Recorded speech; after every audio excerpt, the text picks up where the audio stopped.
Hello guys, welcome to my new blog. আজকে আপনাদের দেখাবো কোরবানি ঈদের পরে আমরা ঘুরতে যাব সাগরকন্যা কুয়াকাটা। তাই হঠাৎ করে প্ল্যান করেই রওনা দিয়ে দিলাম দুপুরবেলা পটুয়াখালী বাস স্ট্যান্ডে। তারপরে আমরা 5 জন মিলে 875 টাকা ভাড়া দিয়ে টিকিট কাটলাম। পটুয়াখালী থেকে কুয়াকাটা পর্যন্ত যাব। অবশেষে লোকাল বাসের প্যারা শেষ করে আমরা দীর্ঘ 4 ঘন্টা জার্নি করে পৌঁছালাম কুয়াকাটা।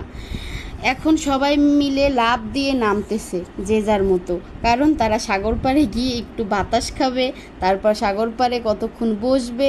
ওরে বাবা, কি যে লাফালাফি ভাই রে ভাই! বাসের ভিতরে নামার সময় এত পরিমাণ যে প্যারা থাকে। অবশেষে বাস থেকে নামার পরে আমরা অটো ঠিক করতেছিলাম। তারপরে আমরা সাগর পাড়ে গেলাম। সাগর পাড়ে যেয়ে কতক্ষণ সাগরের দিকে তাকিয়েছিলাম। সাগর পাড়ে গেলে আমার মনটা এত পরিমাণ ভালো হয়ে যায়, আপনাদের কি বলবো। মানে এখানে অন্য রকমের একটা শান্তি কাজ করে। যত টেনশন, যত কষ্ট, সব কিছু দূর হয়ে যায়।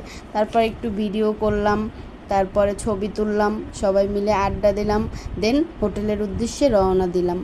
তারপরে আমরা আস্তে আস্তে করে হোটেল খুঁজতেছিলাম, কোথাও পাচ্ছিলাম না। অবশেষে রিমি আপার খোঁজে আমরা একটা হোটেল পাই। তারপরে আমরা সেই হোটেলের উদ্দেশ্যে রওনা দিয়ে দিলাম। হোটেলের উদ্দেশ্যে আমরা যাইতেছি। অবশেষে আমরা হোটেলে এসে পৌঁছালাম। তারপরে যে যার মতো যার রুমে যে ফ্রেশ হলাম। ফ্রেশ হয়ে তারপরে আবার এক রুমে সবাই বসে অনেকক্ষণ আড্ডা দিলাম, কথা বললাম, গান গাইলাম, নাচলাম। তারপরে খাবার দাবার খাইলাম, দেন ঘুমালাম। পরের দিন সকালবেলা উঠে আবার সাগর পাড়ে চলে আসলাম। এত পরিমাণ সাগর পাড়ে ভিড়, আমরা ভাবছিলাম যে আমরা নামতেই পারবো না।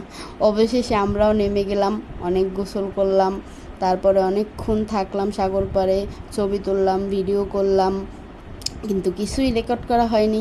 এই ছিল আমার আজকের ব্লগ। ভালো লাগলে সবাই লাইক, কমেন্ট,